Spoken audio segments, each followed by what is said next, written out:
नमस्कार मित्रांनो, मी स्वाती तोरसेकर एशा पृथ्वीमध्ये तुमचं स्वागत करते.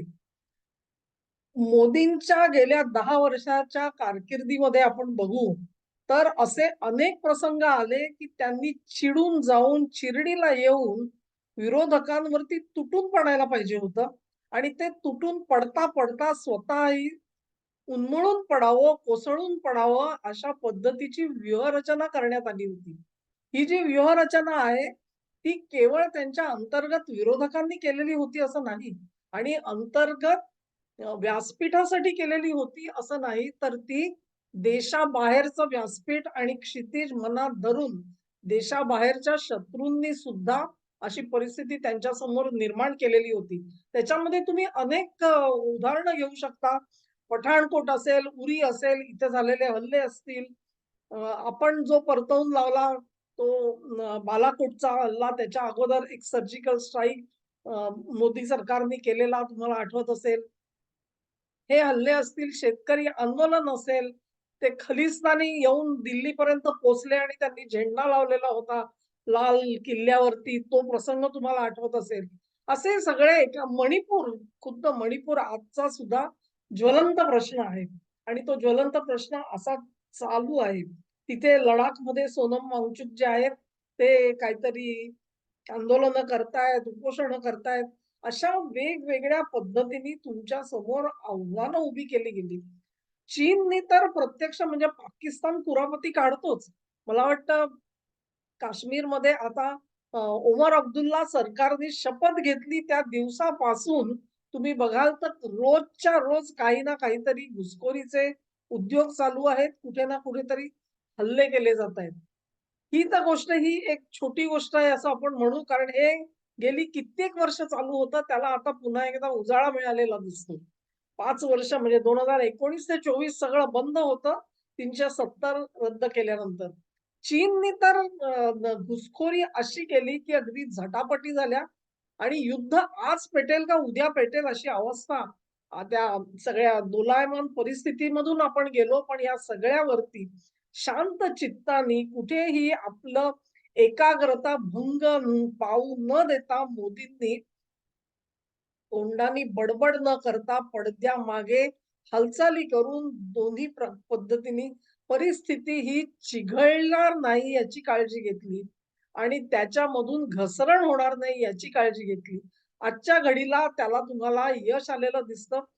अर्थातच भूराजकीय जी परिस्थिती आहे, त्या परिस्थितीमुळे चीनवरती एवढा दबाव आहे आज, की त्याला भारतासोबत समझोता करावा लागला आणि 2000 अ, ए जो 20 मध्ये त्यांनी आक्रमण केलं त्याच्या अगोदरपर्यंत भारतीय सैन्य जिथपर्यंत गस्त घालत होतं, पहारा देत होता, तिथपर्यंत भारतीय सैन्याला गस्त घालू दिली जाईल, हे आज चीननी सुद्धा मान्य केलेलं आहे.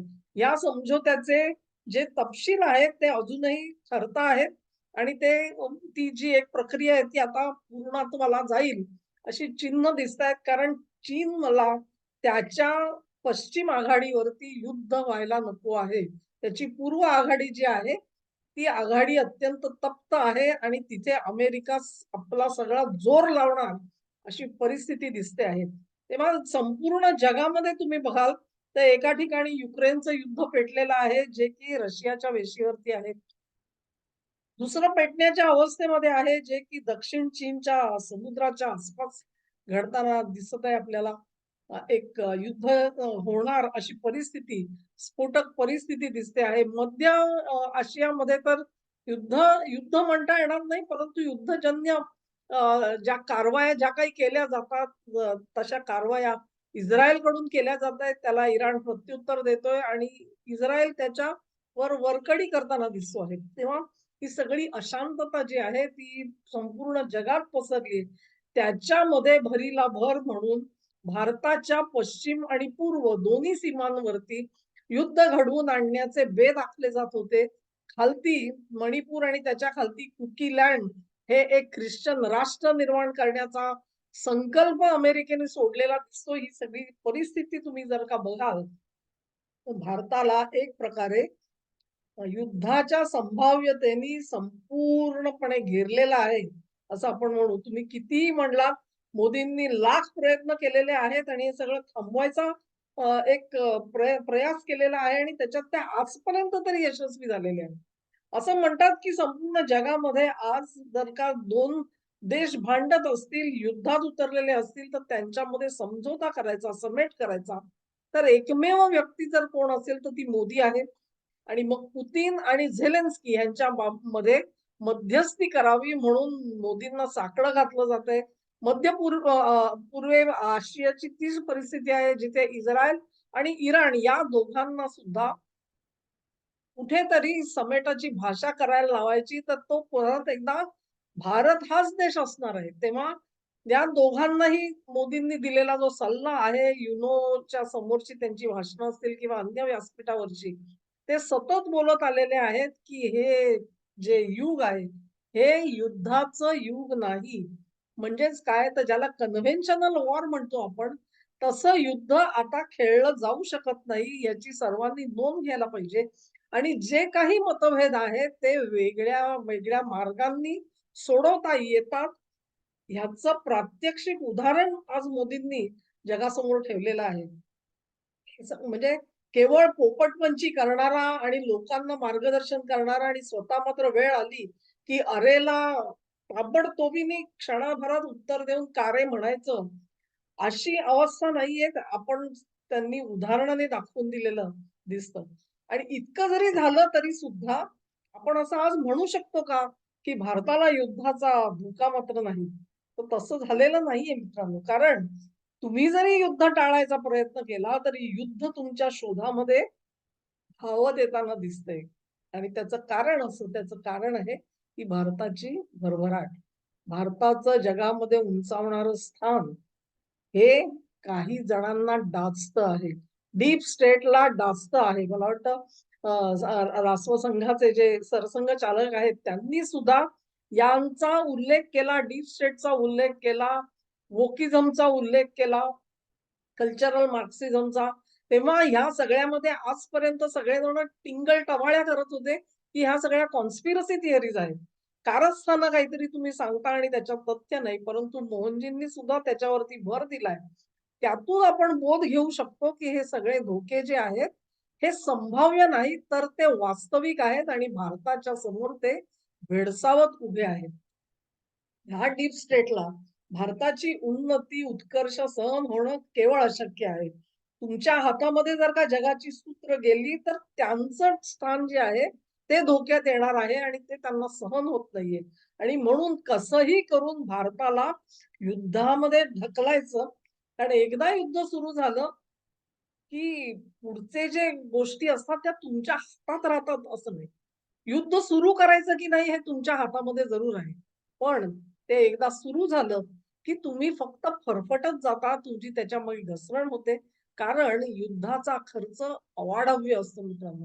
आज भारताकडे जी काही युद्धाची तयारी आहे, सामग्री असेल, शस्त्रसाठा असेल, मनुष्यबळ असेल, ह्या सगळ्याचा विचार जरी केला, तरी तुम्ही किती काळ युद्ध करू शकता, किती काळ ते ताणून नेऊ शकता याच्यावरती मर्यादा आहेत. एकदा का युद्ध सुरू झालं, की देशामध्ये महागाईचे आगडो उसळतात आणि मग भारतासारखा जो विकसनशील देश आहे, त्याच्या जनतेवरती जो काही भुर्दंड पडेल, तो त्यांच्यासाठी असह्य होऊन जाईल. मोदी सरकार जे आहे ते लोकप्रिय राहणार नाहीत. असे सगळे जे त्यांचे हेतू याच्यामध्ये बांधलेले आपल्याला दिसून येतात. आणि म्हणून कसंही करा, तुम्हाला एकदा आर्थिक खाईमध्ये टाकलं, की तुम्ही परत वरती यायला प्रचंड वेळ लागणार. विचार करा तुम्ही, की तुम्ही जितक्या पद्धतीमध्ये आज मोठाली बंदरं बांधता आहात, रेल्वेमध्ये सुधारणा करता आहात, विमानाच्या सुधारणा करतायत, नवे विमानतळ बांधतात. वेगवेगळ्या ठिकाणी मला वाटतं भारतामध्ये गेल्या 10 वर्षात जेवढे रस्ते बांधले गेले, ते 70 वर्षाच्या कदाचित त्याच्या एवढे किंवा त्याच्यापेक्षा जास्तच बांधले गेलेले आपल्याला दिसतात. ही सगळी जी प्रगती चाललेली आहे, ती प्रगती विविध ठिकाणी तुमच्या शत्रूंनी जर का बॉम्बफेक करायची म्हटली, तर त्याचं काय होईल विचार करा. तुम्ही घाम गाळून त्या रस्त्यामध्ये तुमची जमवलेली पुंजी टाकलेली आहे, तुमच्या मेहनतीचा पैसा आहे, तो अशा पद्धतीने उधळपट्टी होणार नाही याची काळजी सुद्धा आपल्याला घेतली पाहिजे. ती मोदी घेत आहेत, पण ते ह्यांना सहन होत नाहीये.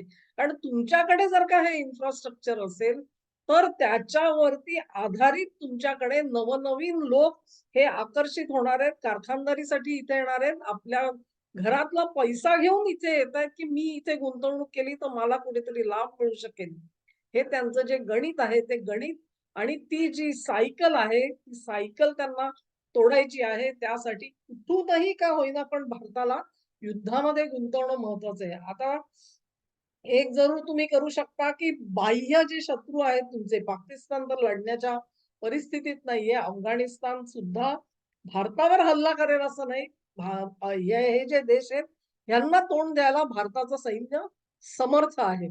मग कोण राहिला तर बांगलादेश राहिला, तेही आम्ही निपटून नेऊ शकतो. त्यांच्याकडेही काही कुवत आहे अशातला भाग नाहीये. मोठा शत्रू होता तो चीन, ज्याची तुम्ही काळजी घेतलेली आहे. आणि मग अशा तऱ्हेने जर का बाह्य शत्रू मदतीला येणार नसतील, तर अंतर्गत शत्रूंना युद्धभूमीवर उतरवलं जाईल ह्याची अगदी तुम्ही खात्री बाळगा मित्रांनो. आणि हे अंतर्गत शत्रू जे असतात, ते देशांतर्गत सिव्हिल वॉर निर्माण करू शकतात. नागरी युद्धाच्या टोकापर्यंत हा देश नेऊ शकतात आणि ही गोष्ट अशक्य नाहीये. तुम्ही बघाल तर गेल्या 24 साली सत्ता हातात घेतल्यापासून किंवा कदाचित 2-4 महिने आधीपासून धरा, 24च्या जानेवारीपासून बघा बघा तुम्ही केंद्र सरकारनी हजारो कोटी रुपयाचे अंमली पदार्थाचा जो स्मगलिंग चालतं ते सगळे जप्त केलेले आपल्याला दिसतात.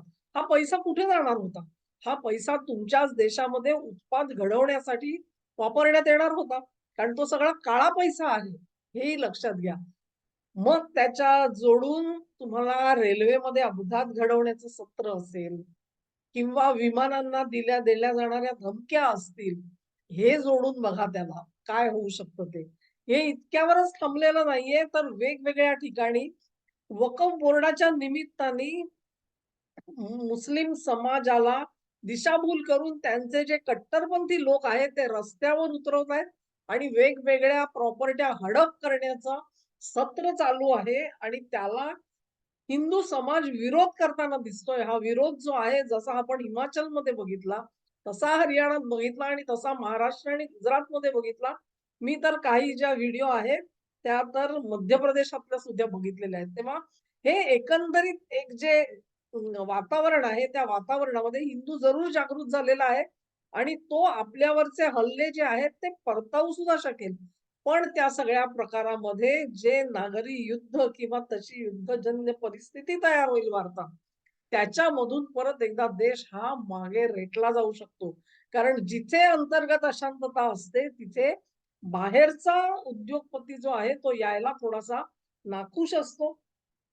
जिथे कुठे दंगे धोपे होतील, दंगली होतील, तिथले तिथले उद्योग व्यवसाय बंद पडतात. 10 दिवस, 15 दिवस जर का तुमचं उत्पादन झालं नाही, तर देशाला जबर किंमत मोजावी लागत असते. आणि ही जबर किंमत म्हणजे तुमचा जो आर्थिक विकासाचा जो दर आहे, तो दर गाठणं तुम्हाला अशक्य होऊन जाईल. अशा पद्धतीने हे सगळे व्यवहार उद्या जर का तुम्ही कल्पना करा, की रेल्वेमध्ये 10 ठिकाणी अपघात झाले, तर रेल्वेमधून ने-आण होणाऱ्या जो मालाची वाहतूक आहे, त्याचं काय होईल? पॅसेंजर्सचं काय होईल? विमानांची तीच परिस्थिती आहे. तुम्ही नव्याने बांधलेले जे रोड आहेत, त्याच्यात असे जर का काही अडथळे आले, तर काय होईल? वेगवेगळ्या शहरांमध्ये ज्या काही दंगली घडवून आणण्याचे प्रयत्न हे लोक करू शकतात, संभाव्य आहे. त्याच्याबाबत काय करता येईल?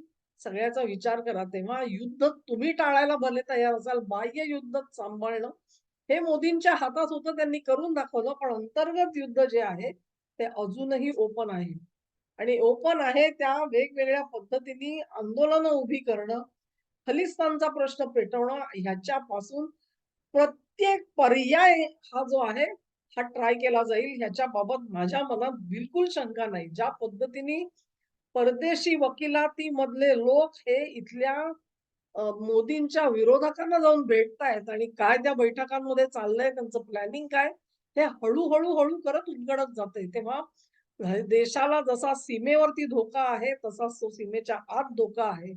तुम्ही युद्ध टाळा जरूर, पण युद्ध तुम्हाला शोधत येताना दिसतंय, तेव्हा तयारी करा. शहाणा माणूस जो असतो, तो युद्धाची तयारी करतो. मोदींनी एक काम केलेलं आहे. त्यांनी आपल्या गोळ्या ज्या आहेत ना, त्या सांभाळून ठेवल्यात. बंदुकीच्या गोळ्या वाटेल तिथे झाडलेल्या नाहीयेत. त्या सांभाळून ठेवल्यात, कारण कुठे ना कुठेतरी त्याचा योग्य वापर करावा लागेल, आपल्यावरती लादला जाईल ह्याची त्यांना चिंता आहे आणि त्याच्याबरोबर ते काम सुद्धा करतायत. काहीतरी सावधगिरीचे उपाय आखतायत. मित्रांनो, धन्यवाद. दिवाळीच्या अगोदर हा व्हिडिओ करते आहे. थोडासा इशारा देणारा व्हिडिओ आहे. तुम्हाला विचार करण्यासाठी थोडा काळ लागेल म्हणून हा व्हिडिओ या मुहूर्तावर करते आहे. याच्यानंतर दिवाळीसाठी थोडीशी विश्रांती 1-2 दिवसाची घेऊन परत तुमच्या भेटीला जरूर येईन. तोपर्यंत हा व्हिडिओ जर का तुम्हाला आवडला असेल तर लिंक शेअर करा. व्हिडिओला लाईक करा, चॅनेलला सबस्क्राईब करा आणि तुमचं सहकार्य जे आहे ते माझ्यासोबत कायम राहू द्या. नमस्कार.